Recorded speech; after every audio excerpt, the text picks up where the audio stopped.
네, 오늘 강릉에서는 북한예술단 공연이, 평양에서는 창군 70주년 열병식이 진행됐습니다. 이런 가운데 마이크 펜스 미 부통령이 평창 올림픽 개막식 참석차 한국을 찾았는데요. 북한에 대한 최대 압박의 뜻을 분명히 했습니다. 두 분 전문가와 함께 짚어보겠습니다. 문성묵 한국국가전략연구원 통일전략센터장, 그리고 양무진 북한대학원대학교 교수 나오셨습니다. 어서 오십시오. 네, 안녕하십니까. 네, 올림픽 개막 전날 북한이 예상대로 열병식을 열었습니다. 그런데 국제 여론을 의식했을까요? 생각보다는 조용히 치러졌습니다. 주제 보시죠.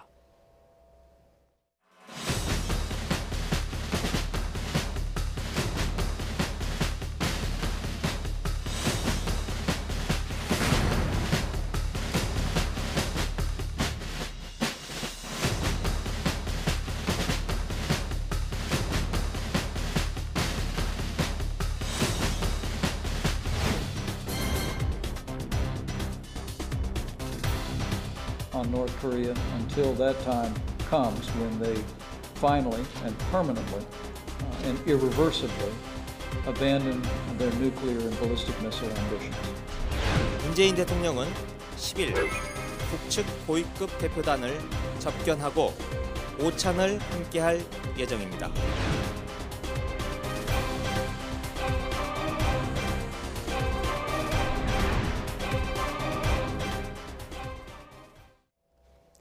네, 결국 열병식을 강행했습니다. 그런데 이례적으로 생중계도 하지 않고 녹화로 했습니다. 나름 의식을 한 건가요, 올림픽을? 아마 했을 겁니다. 예. 김정은으로서는 평창올림픽을 성공적으로 개최하는 것을 진심으로 바라고 있고, 또 그걸 뒷받침하기 위해서 선수 22명인데 사실 그 따라오는 인원은 그보다 한 20배 가까이 되는 인원들을 보냈단 말이죠. 예. 그래서 그 많은 인원들을 보내면서 어쨌든 김정은이 말한 것은 진심이다라고 하는 것을 최대한 보여주고 싶은 그런 마음이 많을 거예요. 그런데 이제 열병식을 한다고 그러니까 국제사회에서 저 거짓이다, 위장평화다, 이런 얘기들이 많단 말이죠. 예. 결국은 아마 그런 것들을 염두에 두고 초청했던 기자들 취소하고, 예. 그다음에 생중계하지 않고 녹화 방식으로 선택을 한 것 같아요. 예. 그러나 그렇게 방식은 선택했지만 하고 싶은 것은 대부분 했다. 저는 그렇게 생각합니다. 양무진 교수께서도 오늘 전체적으로 좀 조용히 치러졌다, 규모는 좀 축소됐다, 이런 평가가 많았는데 동의하십니까? 네, 저는 이 실용적인 열병식이었다. 다시 말해서 날씨도 춥고, 또 우리 이제 문 박사님께서 말씀하신 대로 지금 이제 평창올림픽 이것도 감안해야 되고, 더 나아가서 국제사회 비판적인 목소리 뭐 이런 측면에서 아마 수위를 좀 조절한 건 안 보여지고, 특히나 보면 과거에 비해서 병력 동원된 규모가 상당히 줄어들었죠. 또 그리고 지금 이제 최신식 무기, 물론 녹화기 때문에 실제 나왔는데 안 보여준 것인지, 실제로 최신 무기를 안 보여준 것인지 그건 모르겠지만 해도 예. 적어도 녹화 방송에 나왔을 때는 병력 규모도 작고, 또 지금 이제 열병식 시간도 줄어들고, 예. 여러 가지 부분에 대해서 나름대로 수위를 좀 더 조절했다, 톤 다운했다, 저는 그렇게 분석하고, 그렇지만 이것은 실용적인 열병식이었다, 이렇게 평가하고 싶습니다. 규모는 축소됐지만 보여줄 건 다 보여줬다, 이거군요. 네, 그리고 또 김정은 위원장이 어떤 대외 메시지를 내놓을 것인가, 이것도 관심이었는데 연설 내용 잠시 들어보시죠. 오늘의 열병식은 세계적인 군사강국으로 발전된 강대한 조선민주주의인민공화국의 위상을 과시하게 될 것입니다. 미국과 그 주정 세력들이 조선반도 주변에서 부산을 피우고 있는 현 정세 하에서 인민군대는 고도의 격동 상태를 유지하고 싸움 준비에 더욱 박차를 가해 나가야 합니다. 하여 침략자들이 신성한 우리 조국의 존엄과 자주권을 0.001mm도 침해하거나 희롱하려 들지 못하게 하여야 하겠습니다. 지구상의 제국주의가 남아있고 미국의 대조선 적대시 정책이 계속되는 한 조국과 인민을 보위하고 평화를 수호하는 강력한 보검으로서의 인민군대의 사명은 절대로 변할 수 없습니다. 네, 열병식 발언 수위는 어떻게 보십니까? 역시 톤다운이 좀 된 건가요? 그렇죠. 저는 이 열병식 한다고 했을 때 상당히 좀 우려를 했습니다. 예. 왜냐하면 지난해 연말에 북한이 핵무력 완성 선포를 했잖아요. 그래서 또 그리고 이번 신년사에 보면은 그 핵무기의 실전 배치, 뭐 전력화 이렇게 운운했잖아요. 그래서 네. 이번은 혹시 열병식에 있어가지고 직접 김정일 위원장이 육성으로 이 핵보유국 선언이라고 싶어 상당히 그 우려했는데 그런 용어는 한마디도 안 나왔습니다. 예. 오로지 그 지금 저 강조된 용어를 몇 개 보면은 뭐 군사 강군 또 그리고 지금 이제 인민의 군대, 당의 군대 뭐 이렇게 좀 뭐랄까 평상시 하는 아주 순화된 용어를 많이 쓰기 때문에 예. 그런 측면에 봤을 때 아마 용어 선택도 좀 수위 조절을 한 것이 아닌가 저는 그렇게 분석합니다. 발언에 있어서는 좀 수위 조절이 됐다. 그렇다면은 저희가 그 영상으로 봤을 때는 화성 14형, 화성 15형으로 보이는 그 미사일이 나타났었거든요. 이런 미사일이 화면에 드러난 것에 대해서는 어떻게 평가할 수 있을까요? 예, 미사일 말씀드리기 전에 연설 내용에 대한 제 소감도 말씀을 드리면 예. 표현은 이제 지난번 신년사라든지 그전 11월 29일 화성 15형을 쐈어요. 그리고 핵무력을 완성했다고 때도 선포를 했습니다. 뭐 사실 2달밖에 안 됐습니다. 그 시기가. 그런데 사실 그런 직접적인 표현을 쓰지는 않았지만 전반적인 메시지는 이겁니다. 북한이 핵무력을 갖게 된 근본적인 책임은 미국에게 있다. 미국은 침략자고 그다음에 그 추종 세력들 그리고 그런 세력들로부터 자기들은 평화를 지키고 자위를 하기 위한 그런 무력이다. 그러니까 자기들이 핵 보유한 것은 정당한 것이고 이 모든 잘못은 미국과 그 추종 세력에 있다. 이렇게 이제 구도를 잡아가는 내용이거든요. 그래서 어쨌든 지금 말씀하신 대로 표현 자체는 아주 공격적이고 호전적인 표현을 직접 다시 말하면 말폭탄 하듯이 그렇게 쓰진 않았지만 하고 싶은 얘기는 다 했고 그다음에 보여주고 싶은 것은 다 보여주었다. 다시 말하면 지금 이제 화성 12, 14, 15 다 나왔습니다. 작년에 다 쐈던 무기들입니다. 예. 특히 화성 12 같은 경우는 괌 타격, 직접 타격할 수 있다라고 하는 그 말을 할 때 화성 12를 쐈고 화성 12는 고각이 아니라 실거리 사격을 했던 무기입니다. 예. 그다음에 화성 14, 15는 미국 본토 어디든 타격이 가능한 그런 무기거든요. 그 외에도 눈여겨볼 수 있는 것이 북극성 2형, 다시 말하면 고체 연료를 사용한 콜드론치 방식의 북극성 2형, 그리고 신형 지대지 미사일 이런 것들이 같이 나왔어요. 그러니까 한반도와 일본과 구암과 미국 본토까지 타격할 수 있는 종류별 모든 무기를 우리는 다 가지고 있다. 지금 나오고 있는 라고 하는 저 것을 미사일은 화성 15형이죠? 이건 화성 15형입니다. 앞부분이 좀 뭉툭하고요. 그렇습니다. 이게 하얗고 뭉툭한 화성 15형은 바퀴를 보시면 저 테일 이동식 발사대인데 예. 저 테일 바퀴가 9개입니다. 축이 9개라는 9축이라는 거죠. 예. 예. 그다음에 이제 화성 14 같은 경우는 좀 모양이 다르죠. 근데 화성 14 같은 경우는 오늘 보니까 그 트레일러에다가 실어가지고 나왔더라고요. 그럼 앞부분이 뾰족하게 돼 있죠. 예, 뾰족하고 좀 길게 나옵니다. 예. 그래서 지금 그것은 김정은이 말했듯이 신년사에서 미국 본토 어디든 타격 가능한 모든 역량을 나는 보유하고 있다라고 하는 것을 보여주고 싶은 그런 오늘 열병식이었다. 그러나 이 무기들은 평화를 위한 것이고 자위를 위한 것이지 결코 누구도 공격하는 것이 아니고 평화올림픽과는 무관한 것이다 라고 하는 메시지를 전하고 싶었겠지요. 예. 네, 그렇군요. 그리고 조금 전에 열병식에서 미사일을 공개해놓고 영상에서는 편집했을 가능성도 있다 이렇게 말씀을 해주셨는데 그렇다면 나중에 지금 공개하지 않은 미사일을 전략적으로 이용할 가능성은 없을까요? 뭐 가능성이 있다고 생각합니다. 지금은 이제 녹화 중이기 때문에 편집을 많이 했겠죠. 혹시나 지금은 이제 화성 12, 14, 15 이것은 다 보여주고 이건 이미 지난해 보여주면서 다 쏘고 어찌 보면 실전 배치까지도 북한이 운운하고 있죠. 예. 그러나 지금 이제 13형 화성 13형은 지금까지 쏘지도 않고 보여주지 않았죠. 또 지금 이제 우리 문 박사님 말씀한 대로 북극성, 이 고체 연료를 한 북극성 3형 이것도 지금 보여주지 않았다고요.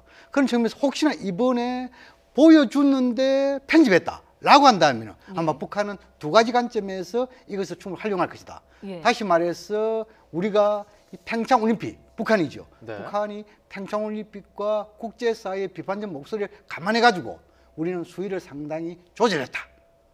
로우키를 갔다.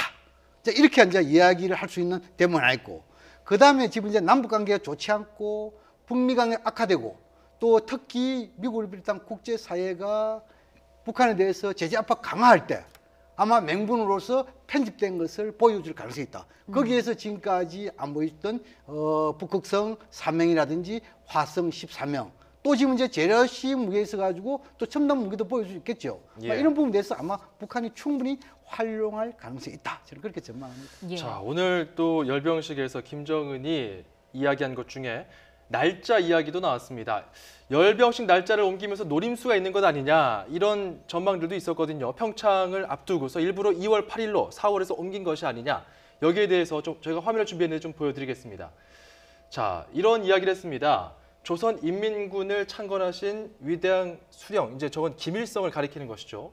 2월 8일은 조선인민혁명군을 창건한 4월 25일과 함께 획기적 의의를 가지는 역사적인 날이다. 이런 식으로 뭔가 이제 남한에서는 계속 저 날짜에 대해서 좀 논란이 있지 않았습니까?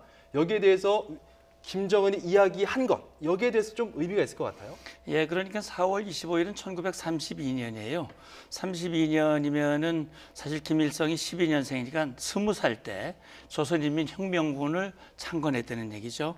그리고 1945년 2월 8일 지금의 조선인민군을 창건했는데 이 조선인민군의 뿌리는 32년 4월 25일 날 창건한 조선혁명군의 이 전통을 이어받았다. 예. 오늘 보면은 오늘 열병식에 보면 그때 당시에 군인의 그 군복을 입고 열병하는 모습을 볼 수 있었잖아요. 예. 그러니까 지금의 2월 8일은 4월 25일의 모체였었다라고 하는 것이고 사실 우리가 생각할 때는 물론 북한이 그동안 4월 25일 1978년부터 4.25를 이제 건군절로 지켜오다가 최근에 이제 2월 8일을 기념하기는 했었습니다. 그런데 예. 공식적으로 건군절을 2월 8일로 하는 것은 이번에 당의 결정으로 발표를 했단 말이죠. 예. 공교롭게도 우리 평창올림픽 하루 전날이었어요. 예. 그러다 보니까 북한의 의도를 의구심으로 바라보는 입장에서는 북한이 이걸 왜 그동안 그러면 작년이나 재작년에 아예 2월 8일을 공군절로 안 하고 왜 목전에 이렇게 했을까라고 하는 그런 의구심이 있었던데 그러니까요. 오늘 아마 그런 것들을 좀 해명이랄까 그런 전통을 이제 언급한 것 같아요. 어느 정도 해명 차원의 이야기였다고 보시는 겁니다. 아마 그런 것을 의식하고 연설 내용에 포함시키지 않았을까. 예, 예. 그 건군주를 관련해 가지고 조금만 더 제가 이제 보완을 좀 말씀드리자면 예. 북한은 본래 49년부터 77년까지 2월 8일을 건군절이라고 이렇게 기념을 해왔습니다. 예. 78년. 그런데 78년도에 들어와가지고 김정일이가 그때 이제 후계자를 내정된 상태에서 좀 더 공식화 필요 이러기 위해서는 아버지에게 뭔가 충성하는 모습 이를 보여야 되는데 아버지가 가장 앞에 내세우는 것이 32년도에 항일파치산 다시 발의한 이제 조선인민혁명군 이것을 중시하기 때문에 그때 날짜를 뭐냐면 78년도에 김정일 위원장이 아버지에 대한 정통성 합격청에서 4월 25일을 창건일로 바꿨어요. 예. 근데 그 당시에는 큰 기념을 안 하고 있다가 98년도에 북한이 사회주의 헌법 개정하면서 그때부터 뭐냐면 국가기념일로 정해버렸어요. 이 국가기념일 진영상에서 그때 들고 나온 게 뭐냐면 성군정치입니다. 예. 다시 말해서 뭐냐면 간단히 이야기하면 군이 먼저 만들어지고 그 다음에 당이 만들어지고 그 다음에 공화국 정부가 만들어졌다. 이런 점에서 성군정치를 나름대로 설명하고 명분하는 것이죠. 예. 그래서 김정은 씨도 올 때는 이것은 아버지의 성군정치는 과도정치다. 예. 자기의 이 시대에 왔을 때는 당이 우위의 국가체제, 정상체제가 필요하다. 이런 차원에서 당이 먼저 만들어주고 그 다음에 군이 만들어주고 정부를 만들어줘야 이것이 선당 정치가 되지 않겠습니까? 예. 그런 차원에서 김정은 위원장이 2015년도부터 여기에 대해서 계속 예고를 해왔습니다. 단지 이번에는 이번 1월 22일 날은 지금까지 15년, 3년 전부터 계속한 예고한 것을 당 정치국에서 추인을 해서 뿐입니다. 예. 그렇기 때문에 너무 지나치게 이번에 1월 22일 날 그 날짜 하나만 보고 이 평창올림픽과 뭔가 연기시키는 거 그건 조금 설득력이 떨어진다. 예. 또 이 점을 해명한 것 말고도 눈길을 끄는 게 오늘 리설주를 대동하고 나왔더라고요. 그리고 또 명칭이 바뀌었어요. 호칭이 원래 동지였는데 리설주 동지라고 하지 않았습니까? 이번에 여사로 바뀌었는데 여사라는 게 호칭이 뭔가 의미가 있습니까? 글쎄요. 저는 그 부분은 뭐 정확히 잘 모르겠습니다만 이제 보통 이런 열병식을 할 때 리설주가 함께 하는 경우는 좀 이례적인 것 같은데요. 예.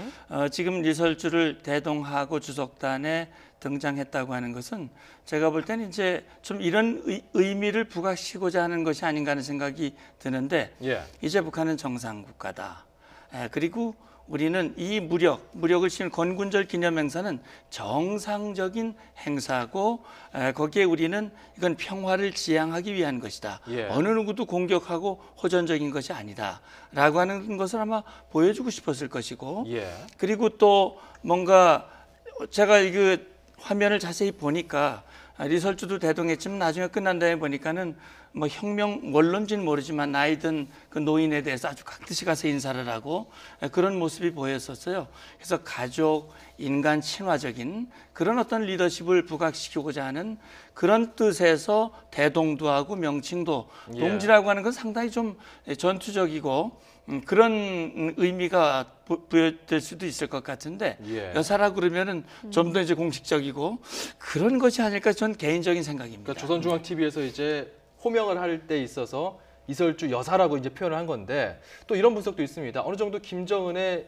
지배 체제가 공고화된 것이다. 안정화됐기 때문에 이렇게 명칭도 여사라고 나오는 것이다. 이런 분석에 대해서는 어떻게 보십니까? 뭐 그런 부분도 상당히 설득이 있다고 보여지고 특히 이런 동지 그리고 여사 이 부분에 대해서는 두 가지 관점에서 우리 접근할 필요가 있다는 거예요. 예. 이 동지라는 것은 결국 뭐냐면 북한은 혁명을 상당히 중시한단 말입니다. 그래서 이것은 동지라는 부분은 상당히 익숙한 이런 용어 아니겠습니까?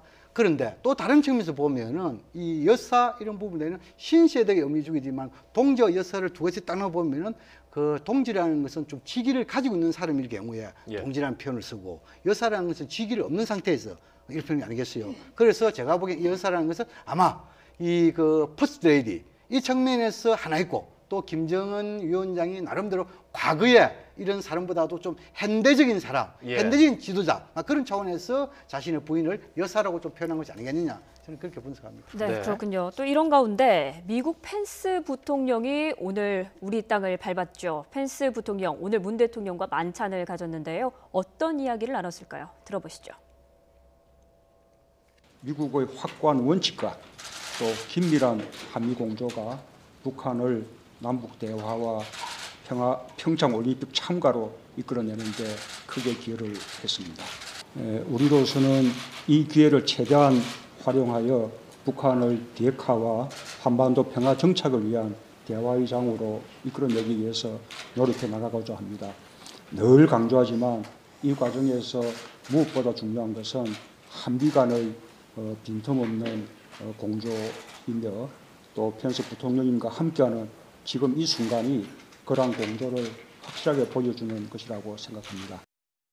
And allow me to just assure you and the people of South Korea that the United States of America will continue to stand shoulder to shoulder in our effort to bring maximum pressure to bear on North Korea until that time comes when they finally and permanently and irreversibly abandon their nuclear and ballistic missile ambitions.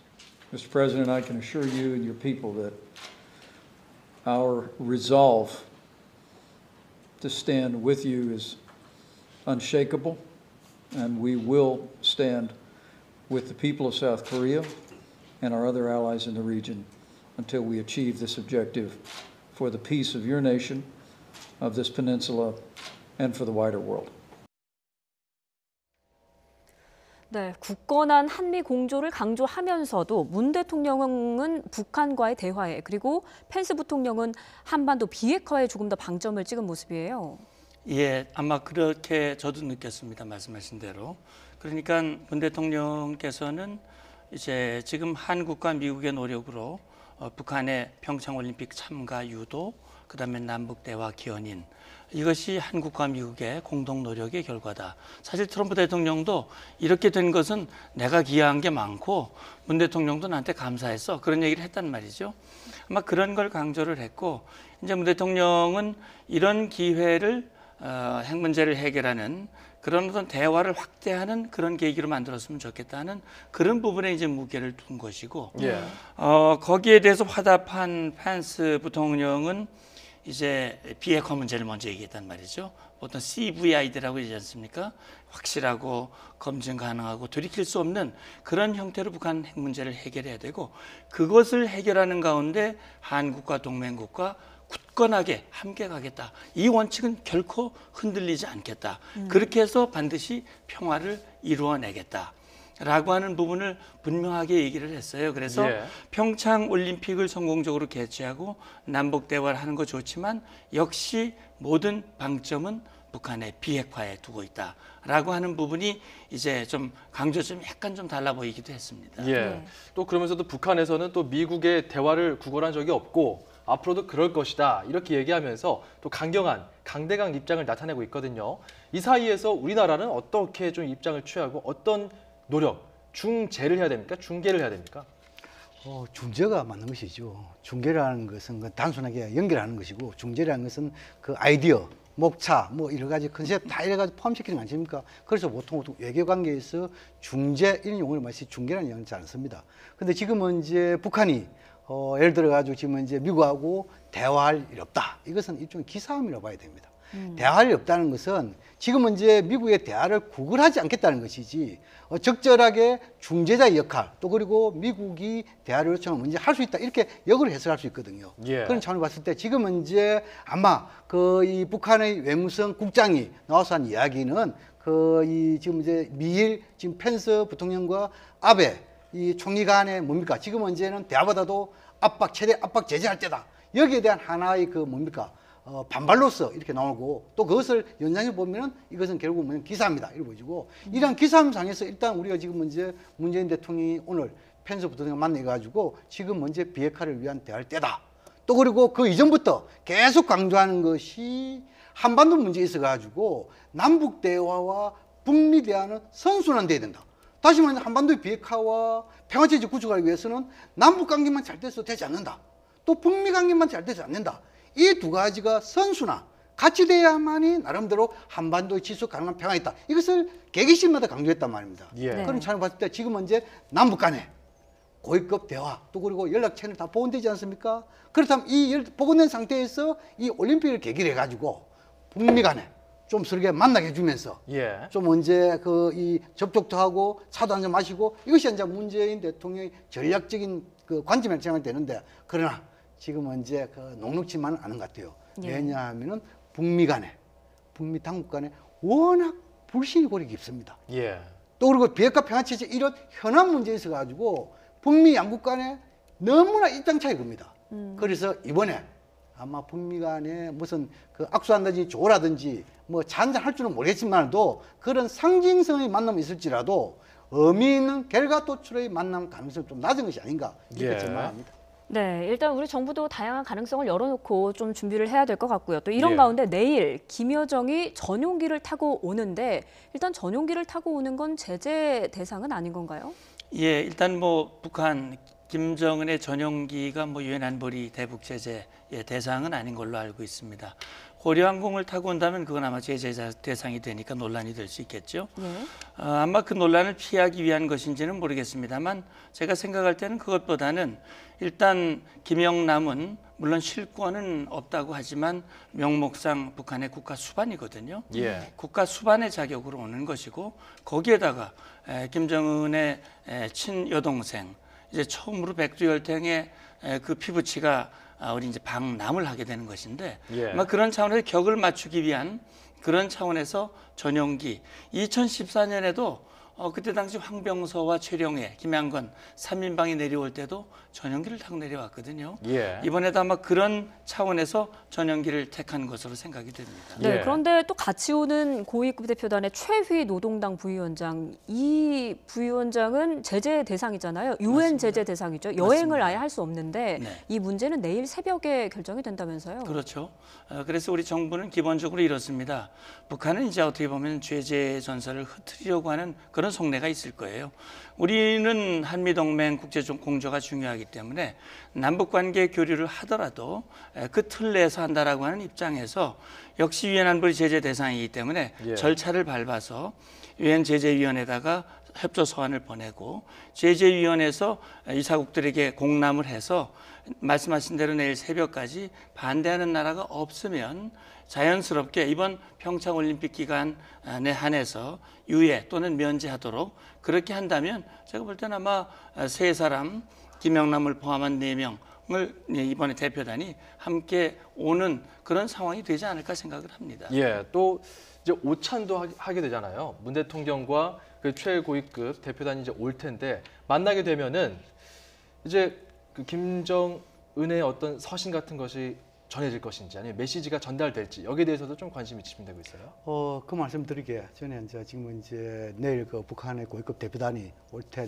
김정은 위원장의 전용기를 타고 왔는데 예. 아마 지금 북한에서 김정은 위원장의 전용기는 2대가 있는 것으로 알고 있습니다. 그래서 그 전용기까지 내줬다는 것은 그만큼 고위 대표단에 대한 관심이 높다.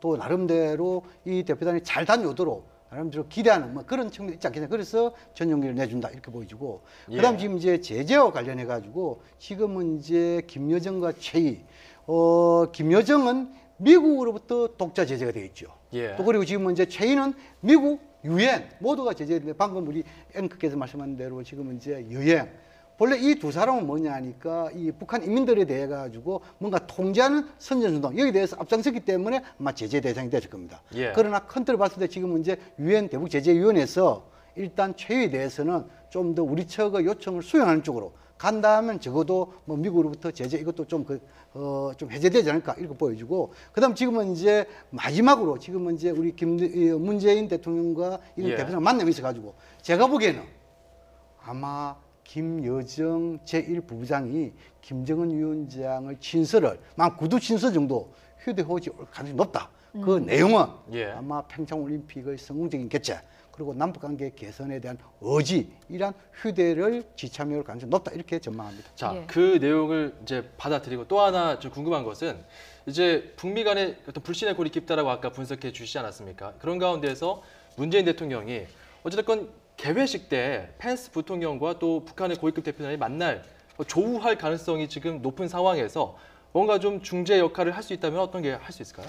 그렇게 중재 역할을 할 수 있는 방법이 여러 가지 있겠지요. 일단 뭐냐면은 공식장에서 자연스럽게 탭을 만들어 주면서 이렇게 같지 않도록 이렇게 할 수도 있고, 그다음 먼저 공식 행사할 때 주탁에서 오른쪽에는 예를 들어 가지고 펜스 부통령과 그다음 아베 또 왼쪽에는 김영남 그리고 그 옆에 김여정 이렇게도 할 수 있고 또 아니면 그 옆에는 또 한정 중국 대표 여러 개 할 수 있겠죠. 아마 예. 방법이 없어서 그런 것은 아닐 겁니다. 예. 그러나 지금 현재 봤을 때 북미 간에 방금 말씀드린 대로 너무 불신이 고이기 때문에 서로가 적극적으로 나서려는 그런 것이 보이지 않기 때문에 아마 이런 중재 노력이 쉽지는 않을 것이다. 예. 그러나 문재인 대통령도 제가 지금 듣기로는 좀 하면 한다. 거기에 대해서 충분한 전략을 가지고 있기 때문에 뭔가 새로운 안을 내놓으면서 예. 아마 북한과 미국 간에 만날 수 있는 기회를 제공할 것이다. 저는 그렇게 기대합니다. 아무래도 의전 담당관들이 좀 여러 가지 경우의 수를 두고 고민할 것 같은데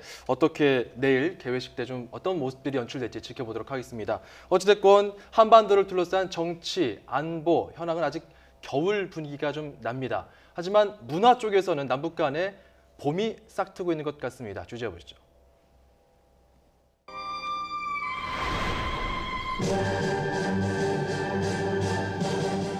여러분 반갑습니다.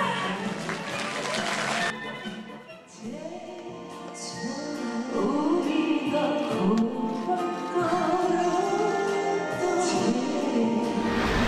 추억의 그 길.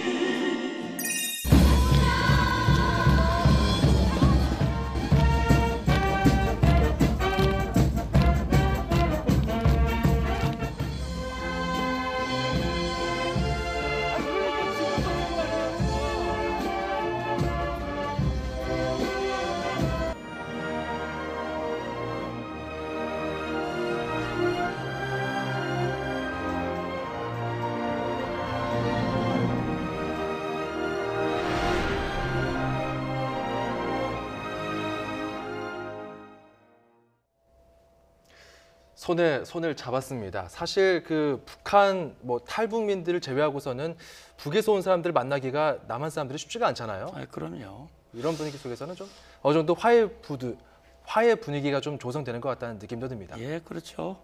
이제 우리가 이번 올림픽을 계기로 해서 북한 선수단 또 여러 예술단 응원단 뭐 보시다시피 이런 인원들이 오고 가고 하는 것은 참 좋은 일이거든요.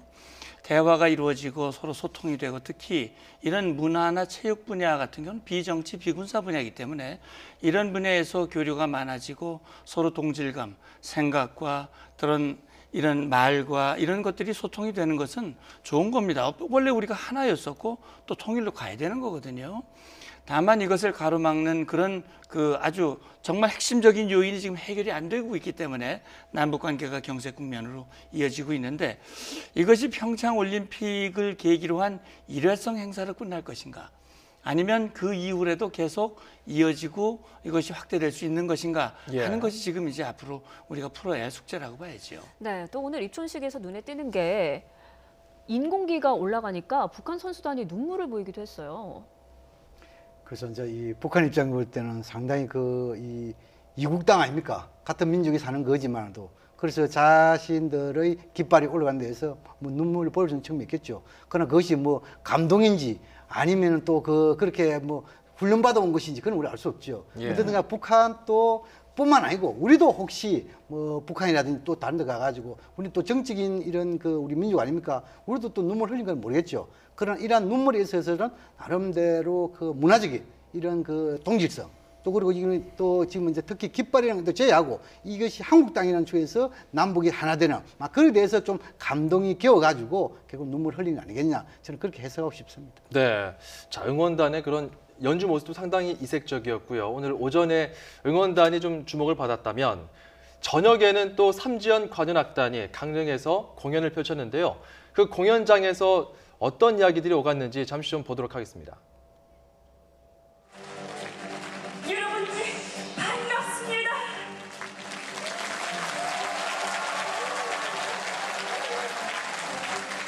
이렇게 만날 헤어졌던 부모 형제들과 상봉한 것처럼 감격스럽고 기쁩니다.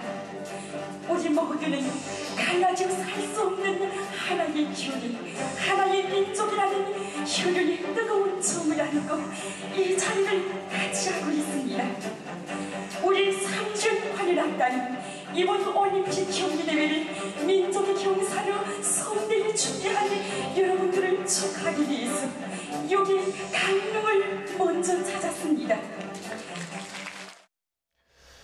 네, 오늘 저녁에 참 국내 가요도 연주가 되고요. 또 북한에서 또 즐겨 부르는 노래들도 연주가 되고 노래까지 부르더라고요. 또 이런 이야기도 오가고 했는데 이런 문화적인 교류가 나중에 좀 더 정치나 안보나 이런 쪽에도 영향을 줄 수 있는 미끄럼이 될 수 있을까요? 예, 그렇게 되면 제일 좋겠죠.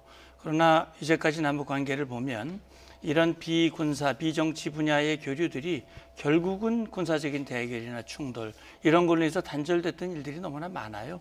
그리고 지금 이제 얘기가 되고 있지만 결국 북한이 핵 문제에 대해서 성의를 보이지 않는다면 평창 올림픽 이후에 또 상황이 어떻게 전개될는지 그런 것들을 걱정하는 분들이 많거든요. 그래서 결국 우리로서는 이런 모멘텀을 어떻게 계속 이어나갈 것인가 하는 것이 중요하고 결국 그렇게 되는 데 있어서는 김정은의 결단이 중요한데 아마 저는 문 대통령께서 내일 김영남과 또 이 김여정을 만났을 때 이런 상황을 정확하게 전달해 주고 또 김여정이 그런 분위기와 그런 뜻을 김정은에게 정확하게 전달이 돼서 그런 결단을 좀 했으면 좋겠다라는 그런 생각이 듭니다. 네, 또 공연단 선곡이 가장 또 관심이 모아졌었는데 보니까 제2에게, 남자는 배, 여자는 항구, 패티김의 이별 이런 노래들을 불렀더라고요. 사실 우리한테는 좀 꽤 된 노래인데 어떤 선곡 기준이 있었을까요? 아마 이런 선거 기준에 대해서는 남북 간에 철저히 합의한 결과다 이렇게 보여지고 특히 지금은 이제 남북 합의 있어가지고 세 가지의 나름 큰 틀의 원칙과 방향이 있었죠. 첫째는 뭐냐 하면 올림픽 정신과 부합되는 곡을 선정한다. 두 번째는 뭐냐 하니까 세계의 맹고. 그리고 세 번째로는 아마 우리의 민요 이렇게 했는데 지금 먼저 나온 거 보면 조금 오래된 노래지만도 우리 이 세대들이 즐겨 부르는 좀 무락한 5060 세대들이라고 볼 수 있겠죠. 이런 즐겨 부르는 노래 이런 부분도 또 북한에서도 또 모란봉이라든지 할라이스 백도 이런 노래 있겠죠. 어떻든 간에 이런 노래를 부름을 해가지고 북측에서는 아마 이런 선거에 있어가지고 남북이 하나 되는 그 일종의 마음의 통합이랄 거죠. 이것을 보여줌을 해가지고 평창 올림픽 성공적 개최를 바라는 아마 그런 그 연주 아니겠느냐. 저는 그렇게 분석을 합니다. 예. 자, 사실 뭐 북한이 이번 평창 올림픽에 참가한다고 했을 때 경기만 참가하더라도 상당히 진일보한 측면이 있다라고 평가할 수 있었지만 이렇게 강릉, 서울에서도 공연을 하게 되고요.